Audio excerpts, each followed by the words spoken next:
Hello and welcome to Detour. In this video series, we are discussing nervous system disorder, and today we are going to discuss nervous system disorder, which is CVA, cerebrovascular stroke.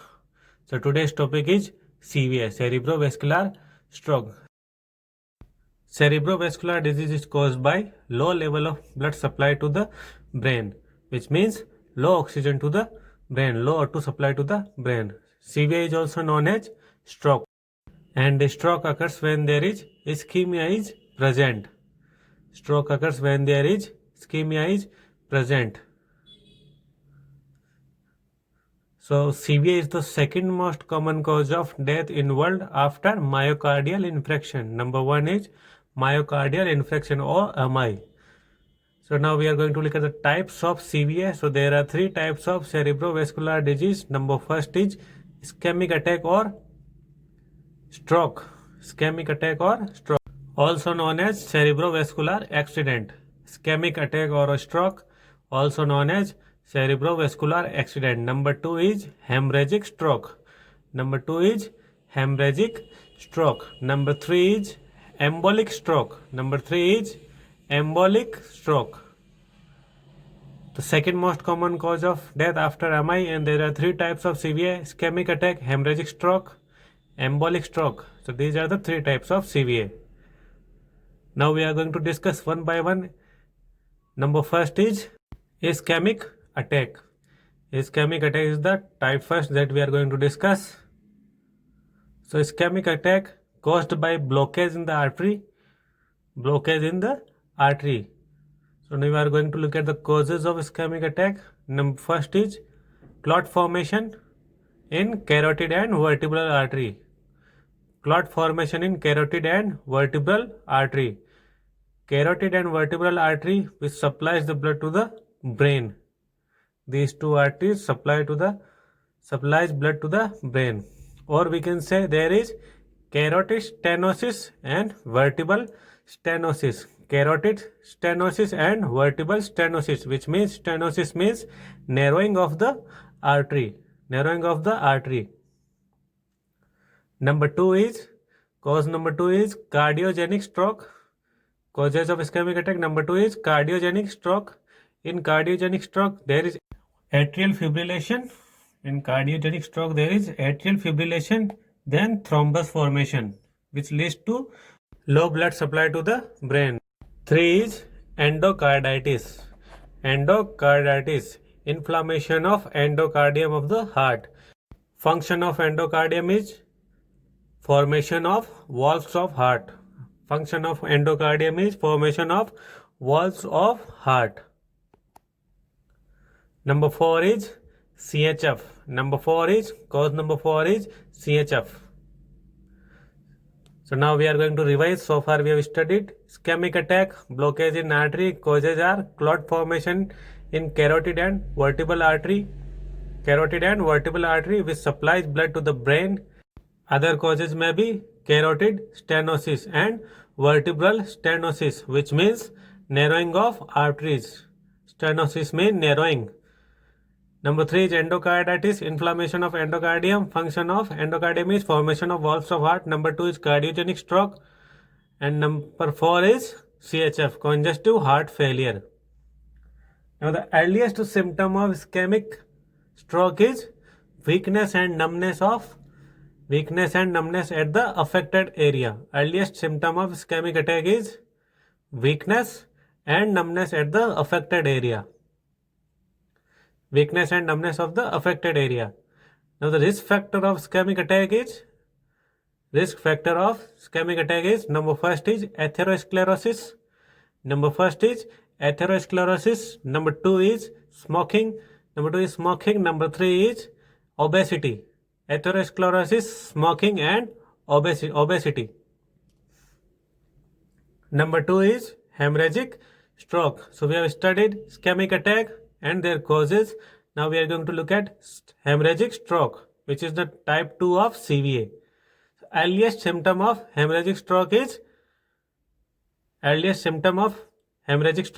exploding headache, and it is exam question. Earliest symptom of hemorrhagic stroke is exploding headache. causes of hemorrhagic stroke is, number first is cerebral aneurysm. Now what aneurysm means? It means ballooning or weakening of some part of arteries. Ballooning and weakness at some part of arteries. Number 2 is subarachnoid hemorrhage. Number 3 is hypertension, which is the most common cause of hemorrhagic stroke. Hypertension is the most common cause of hemorrhagic stroke. Number 4 is trauma. So these are the causes of hemorrhagic stroke. Now we are going to look at the risk factor of hemorrhagic stroke. Number first is anticoagulation therapy is the risk factor of hemorrhagic stroke. Risk factor number 2 is DM, which means diabetes mellitus. Diabetes mellitus. And risk factor number 3 is oral contraceptive pills. Oral contraceptive pills. Now let's revise. So far we have studied earliest symptom of ischemic attack, weakness and numbness of affected area. Risk factors of ischemic attack are atherosclerosis, smoking and obesity. Number 2 is hemorrhagic stroke. Earliest symptom exploding headache. Exam question causes are cerebral aneurysm. Number 2 is subarachnoid hemorrhage. Number 3 is hypertension. Number 4 is trauma. Hypertension is the most common cause of hemorrhagic stroke. Risk factor of hemorrhagic stroke is anticoagulation therapy, diabetes mellitus and oral contraceptive pills. Oral contraceptive pills. Now moving to the third type of CVI is embolic stroke. It means impaired cerebral perfusion due to embolism. Impaired cerebral perfusion due to embolism. So discuss all three types of CVA. Number first is ischemic attack, hemorrhagic stroke. Number 3 is embolic strokes. Now we are going to look at the clinical manifestation of CVA. CVA clinical manifestation is the part of this disease where most of the exam question are came from. Number first is agnosia. Agnosia means inability to identify object or people which are familiar. Number 2 is hemiplegia, which means partial paralysis of one side of the body. Number 3 is hemiparesis. Number 3 is hemiparesis, which means partial weakness of the one side of the body. Weakness of one side of the body. Number 4 is hemianopsia. Number 4 is hemianopsia, which means loss of half visual field. Hemianopsia, loss of half visual field. Number 5 is ataxia. Number 5 is ataxia, lack of muscle contraction. Ataxia, which means lack of muscle contraction. Number 6 is dysarthria. Number 6 is dysarthria, which means slurred speech or inability to speech. Number 7 is quadriplegia, which means paralysis of upper limb and lower limb. Paralysis of upper limb and lower limb. Number 8 is expressive aphasia or aphasia. We can say that expressive aphasia. A patient can understand the communication or written notes, but he is unable to reply the communication or reply anything. Language disorder, inability to communicate. Number 9 is receptive aphasia. Receptive aphasia, which means unable to understand written and spoken word. Number 9 is receptive aphasia. Number 10 is apraxia. Number 10 is apraxia, which means difficulty in skilled movements. Difficulty in skilled movement or previously learned movements. Number 11 is diplopia. Diplopia means double vision. Now we are going to revise the all clinical manifestations because these are very important from the point of view of the examination. So number 1 is agnosia, which means inability to identify object or people. Agnosia, inability to identify object or people. Number 2 is hemiplegia, which means partial paralysis of one side of body. Hemiparesis, weakness of one side of the body. Hemianopsia, loss of half visual field. Number 5 is ataxia, lack of muscle contraction. Number 6 is dysarthria, which means slurred speech. Number 7 is quadriplegia, which means paralysis of upper and lower limb. Number 8 is Expressive aphasia or aphasia, it is a language disorder, inability to communicate. Number 9 is receptive aphasia, which means unable to understand written and spoken word. Number 10 is apraxia, difficulty in skilled movement or previously learned movement. Number 11 is diplopia, which means double vision. Other clinical manifestation includes increased ICP, vertigo, cognitive impairment. Increased ICP, vertigo and cognitive impairment. Facial dropping, nuchal rigidity, facial dropping and nuchal rigidity. Nuchal rigidity is also a sign of meningitis. Nuchal rigidity is also a sign of meningitis. Neglect syndrome is found in CVA, cerebrovascular stroke.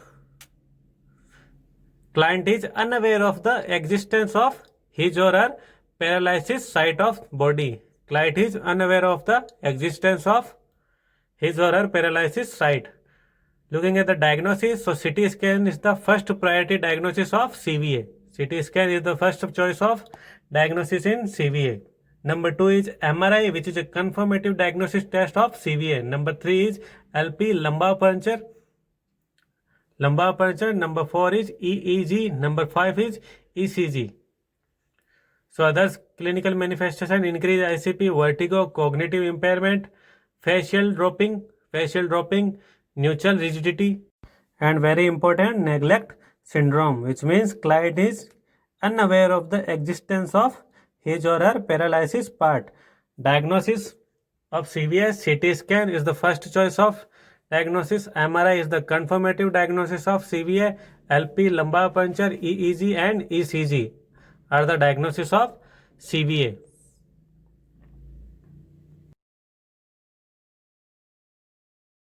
Now moving to the next section of this disease, management of CVA. So we will be provide management by according to the types of disease. Number first is ischemic stroke. So in ischemic stroke, we will provide thrombolytic therapy, which includes TPA, tissue plasminogen activator. Drugs are streptokinase and urokinase.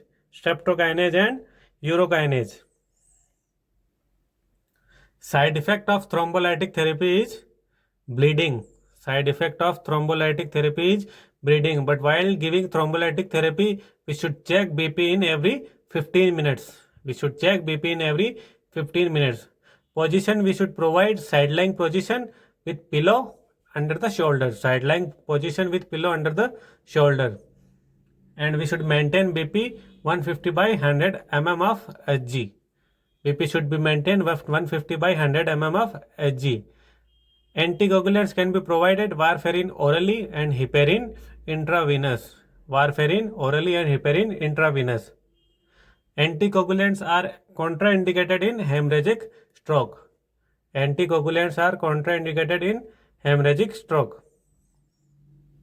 Antiplatelets, which includes aspirin and clopidogrel. And last is osmotic diuretics for increased ICP, mannitol 20% for increased ICP. Anti-seizure drugs, which includes phenytoin sodium. Looking at the management, again, ischemic stroke include thrombolytic therapy, TPA, tissue plasminogen activator. Drugs are streptokinase and urokinase. And side effect of thrombolytic therapy is bleeding, and we should check blood pressure every 15 minutes, and we have to maintain blood pressure 150 by 100 mm of Hg. Position that we can give, side-lying position with pillow under the shoulders. Anticoagulants can be provided, but anticoagulants are contraindicated in hemorrhagic shock. Antiplatelets, aspirin, clopidogrel, osmotic diuretics, mannitol 20% for increased ICP, and anti-seizures, which includes phenytoin sodium. So we discussed the management of ischemic stroke. Now the management of hemorrhagic stroke. Management of hemorrhagic stroke. It includes antihypertensive drugs like ACE inhibitors, for example, captopril, ACE inhibitors, for example, captopril, beta blocker, for example, propanol, beta blocker, for example, propanol, loop diuretics like furosemide. These are for hemorrhagic stroke. And anticoagulants are contraindicated in hemorrhagic stroke, as we discussed earlier in the video. Surgical management includes endarterectomy,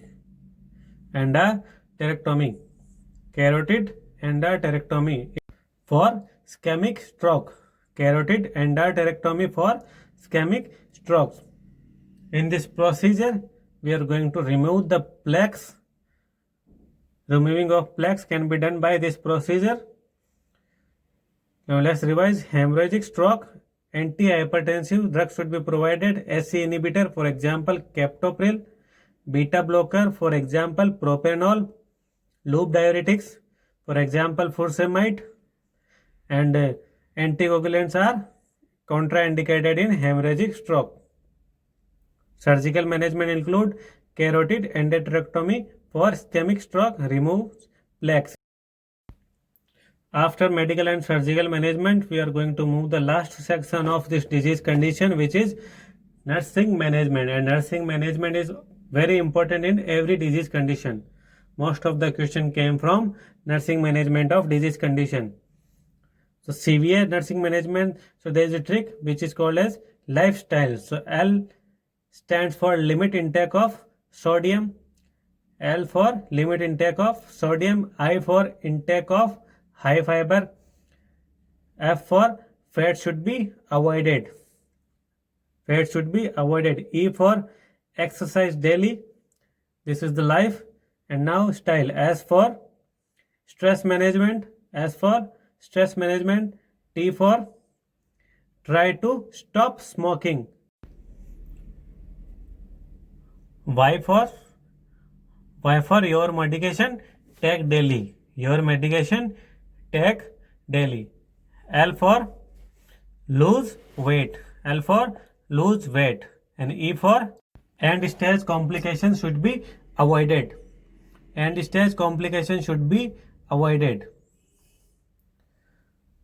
Other nursing management includes suction as prescribed but never suction nasally, suction nasally. And number 2 is suction time should not be more than 10 seconds. So these are the nursing management. So let's revise the nursing management. Trick is lifestyles.